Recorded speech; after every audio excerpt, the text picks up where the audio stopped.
Hi friends అందరికీ. ఇప్పుడు time 3 అవుతుందండి.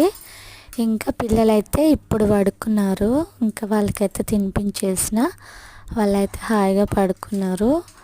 సో ఇంకా వాళ్ళు పడుకున్న తర్వాత ఇంకా వాళ్ళు పడుకున్న తర్వాత గిన్నెలను బయట వేసుకొని టకటక ఇంకా గిన్నెలు అయితే తోమేస్తున్నాండి. గిన్నెలు తోమేసిన. సో ఇంకా ఇంట్లో పనులన్నీ నీట్గా సర్దుకొని గిన్నెలు తోమేసుకొని ఇంకా నెక్స్ట్ వచ్చేసి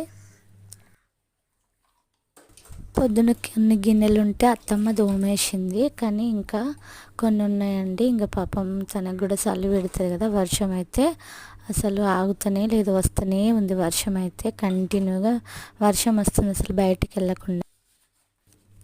ఇంకా వాళ్ళు పడుకున్నప్పుడే పనులన్నీ చేసుకోవాలి కాబట్టి ఇంకా టకటక గిన్నెలు అయితే తోమేసుకున్నా అండి. సో ఇంకా నెక్స్ట్ వచ్చేసి హాట్ వాటర్ పెట్టిన అనమాట పిల్లల కోసము. ఎందుకంటే వాళ్ళు ఇంకా వాళ్ళకి కడుక్కోవడానికి వర్షాకాలం కాబట్టి ఇంకా హాట్ వాటర్ అయితే ఎప్పుడు పెట్టి ఉంచుతానండి. నాకు కూడా పిల్లలకి కూడా అవసరం వస్తాయి అనేసి. సో ఇంకా చిన్న బాబు బట్టలు అయితే ఇంకా అత్తమ్మ పిండేసింది, 2-3 ఉండే.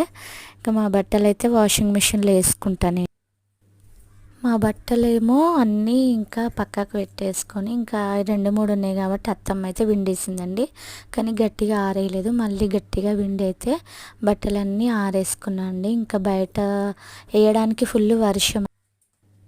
ఇంకా వర్షం తగ్గేంత వరకు అయితే పిల్లలతోనైతే నాకు చాలా టెన్షన్ ఉందండి. ఎందుకంటే ఎంత ఆపినా వాళ్ళు ఆగరు కదా, ఆడుకునే పిల్లలు కాబట్టి ఇంకా ఆడుతూనే ఉంటారు. ఓకే ఫ్రెండ్స్, వీడియో నచ్చితే లైక్ చేయండి.